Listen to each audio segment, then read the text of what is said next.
Olá, tudo bem? Seja bem-vindo a mais um vídeo aqui no meu canal. Espero que você curta esse vídeo e comente aqui também, porque isso é muito importante, eu saber aquilo que faz sentido para você, que você pensa sobre os assuntos que nós falamos aqui. Nós estamos, quando for pro ar esse vídeo, nós estamos aqui mais ou menos em março de 2026. E isso foi interessante, por quê? Dia 10 de março de 1557 aconteceu o primeiro culto protestante no Brasil. O primeiro culto protestante, na verdade, nas Américas. E isso fala muito forte, e falou muito forte comigo. Por quê?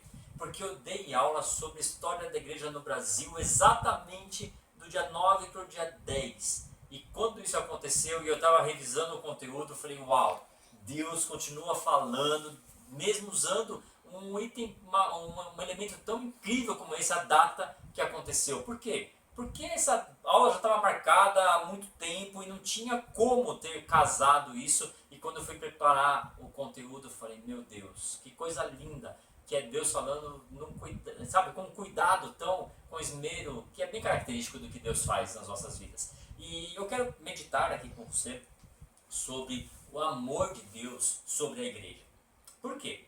Porque a igreja vem sendo muito criticada, mas nós precisamos ter cuidado sobre isso, e eu quero trazer um pensamento aqui sobre a igreja do Senhor.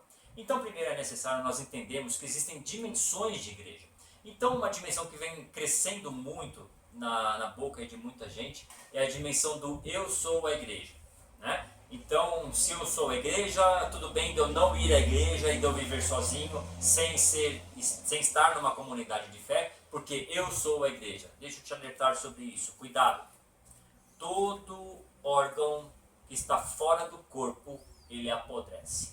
Então, o primeiro caminho, primeira ação para nós nos distanciarmos da verdade bíblica do evangelho é estarmos desconectados de outras pessoas. E não confunda as coisas. Não é uma igreja que vai te levar para o céu, mas se você está indo para o céu, você estará junto com pessoas que também estão indo para lá. Então cuidado com isso, porque a ordem das coisas faz muita diferença. Então, de novo, não é ir para a igreja que vai te levar para o céu, mas se você está indo para lá, você vai querer estar junto com pessoas que estão indo para o mesmo lugar. E isso nos leva para uma comunidade de fé. Então, concluímos essa dimensão individual da igreja. Uma outra dimensão da igreja é a igreja que eu chamo de igreja com I minúsculo. O que é a igreja com I minúsculo? É a igreja CNPJ. Então nós estamos no Brasil e para a gente alugar ou comprar um salão de culto é necessário que a gente tenha uma pessoa jurídica para organizar isso. Então constitui-se uma empresa, um CNPJ registrado com o nome, etc., com o regimento interno, com a documentação necessária e fazemos uma organização, ou seja, um ajuntamento de pessoas que devem estar organizados para construir, reformar, fazer um lugar, um ambiente adequado, confortável, enfim, para termos um lugar bom para adorarmos a Deus, para nos reunirmos como irmãos. Isso é a igreja com I minúsculo. A essa igreja nós damos o nome de denominação, por exemplo. Então existe lá um nome para essa igreja, Igreja Estrelinha de Jesus. Então está tudo certo. E por quê? Porque é necessário que haja uma organização. É a igreja com I minúsculo. Entretanto, existe a igreja com I maiúsculo. O que é a igreja com I maiúsculo? É a igreja noiva do Cordeiro. A igreja noiva do Cordeiro, ela está em todas, ou deveria estar, tomara Deus que esteja em todas as denominações. Oro para que esteja. E eu acredito que de fato está, porque sempre vai ter alguém ali que tem um coração contrito, alguém que está dedicado a adorar a Deus, alguém que entregou a sua vida ao Senhor, que não está ali por interesse político, financeiro, social, que não está ali para aparecer, que não está ali para conquistar alguma coisa, mas está ali só para adorar a Deus, só para servir ao Senhor. E é aqui que moram alguns cuidados, devem morar alguns cuidados muito importantes. Essa igreja com I maiúsculo é a noiva do Cordeiro. Sobre essa igreja, tenha muito cuidado de falar qualquer coisa. Por quê? Porque ela é a noiva do Cordeiro. Ela não pertence a pastores. Ela não pertence a pessoas. Ela é a noiva do Cordeiro. Então não toca na noiva do Cordeiro. Não toque com a sua língua na noiva do Cordeiro. Cuidado com o que você fala dela. E aqui é necessário fazermos uma distinção entre a organização, que você já entendeu, é o CNPJ, é a organização humana, ok? E o organismo vivo, que é a noiva do Cordeiro. O organismo vivo pertence a Deus, a Cristo. Não é uma organização humana, é um organismo vivo. Nesse sentido, nós falamos que essa igreja ela não é aberta, essa igreja nasce como um ajuntamento de pessoas que estão adorando a Deus e se reúnem em 2, 3 pessoas e isso vai crescendo, porque é um organismo vivo. Organismos vivos crescem, se desenvolvem. Então, cuidado, existe uma dimensão de organização e uma dimensão de organismo. E elas precisam ser diferenciadas.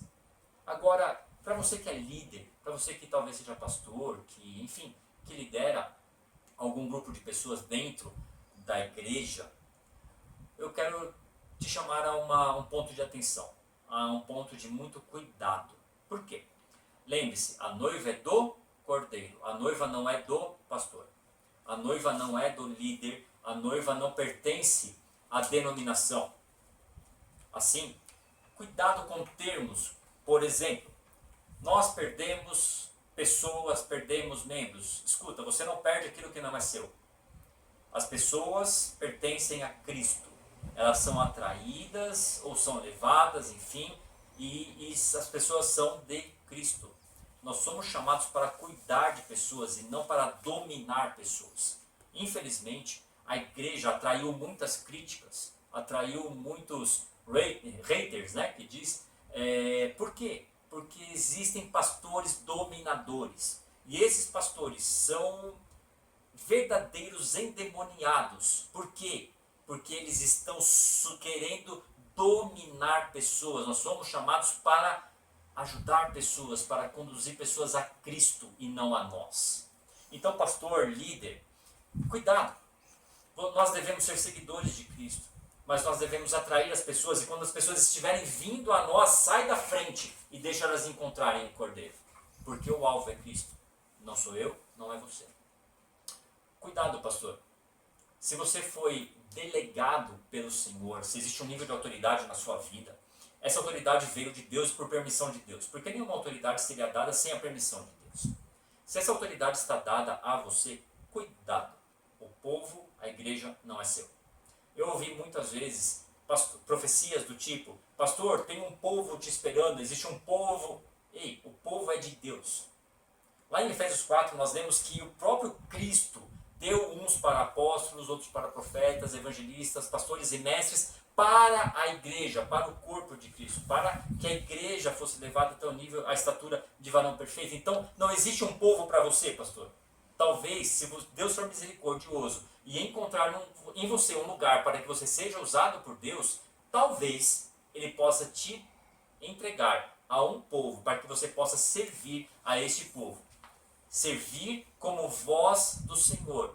Servir como serviçal mesmo, como ferramenta nas mãos do Senhor, para abençoar um povo. Nunca um povo para um pastor, sempre um pastor para um povo, para servi-los.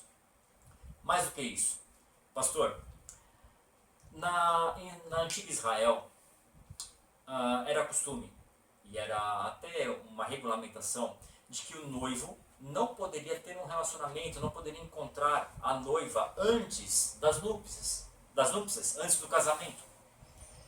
Para isso acontecer, como era feito o procedimento? O noivo pegava o seu melhor amigo, entregava os presentes que ele queria dar para a noiva, e esse melhor amigo levava os presentes para a noiva. Deu para entender? Então, como o noivo não podia se relacionar com a noiva antes das núpcias, ele pegava o melhor amigo, olha, leva esse presente para minha noiva, que está me esperando o dia das núpcias, porque eles não vão se encontrar antes. Qual o risco? O risco é a noiva se apaixonar pelo amigo do noivo. O risco é o amigo do noivo trair a confiança do noivo com a noiva. Pastor, amigo, líder, enfim, se você tem qualquer nível de autoridade sobre pessoas dentro do ambiente da igreja, muito cuidado. Muito cuidado. E aqui vai para líderes de 2, 3 pessoas, até pastores de igrejas, seja qual for o tamanho. Cuidado. para você não trair a confiança do noivo com a noiva, que não é sua, mas é dele. Cuidado por ser aquele que porta, que é o portador da mensagem do noivo, daquilo que o noivo está entregando para a noiva. Cuidado para que você não tenha um relacionamento abusivo ou às vezes até adúltero com a noiva do cordeiro. Cuidado, a noiva não é sua, a noiva não é minha, não é nossa, ela é a noiva do cordeiro.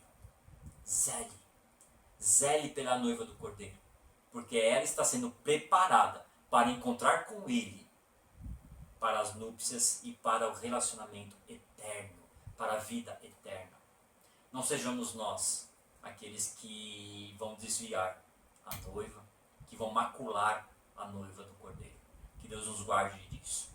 Que nós sejamos servos fiéis ao cordeiro. Que se Deus encontrar em nós um lugar para sermos usados por ele, ele possa encontrar em nós um lugar de pureza de coração, de pureza de interesse. Que nós não queiramos olhar para o ambiente da igreja e encontrar ali um lugar para sermos famosos, reconhecidos ou qualquer coisa do tipo, não.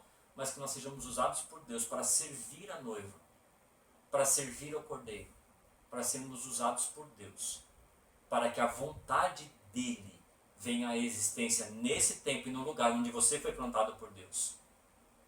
Que nós possamos encontrar em Cristo, apenas nele, toda e qualquer motivação para fazer o que quer que seja que venhamos fazer, desde liderar uma célula, uma igreja, até qualquer outro trabalho que é digno dentro da obra do Senhor.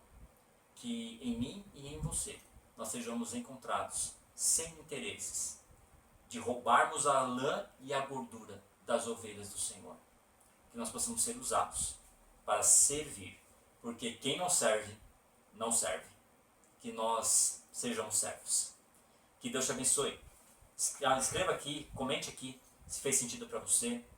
Se você foi abençoado por essa palavra ou se foi dura demais, comente aqui. É bênção. Que nós possamos nos ajudar a não atrapalharmos aquilo que Deus está fazendo, porque a obra do Senhor é dele e não para. Que nós não sejamos empecilhos, mas que nós sejamos verdadeiramente obreiros, cooperadores fiéis na obra do Senhor. Entendendo que quem opera é ele e quem coopera é quem faz junto com quem está fazendo. Quem faz é o Espírito Santo.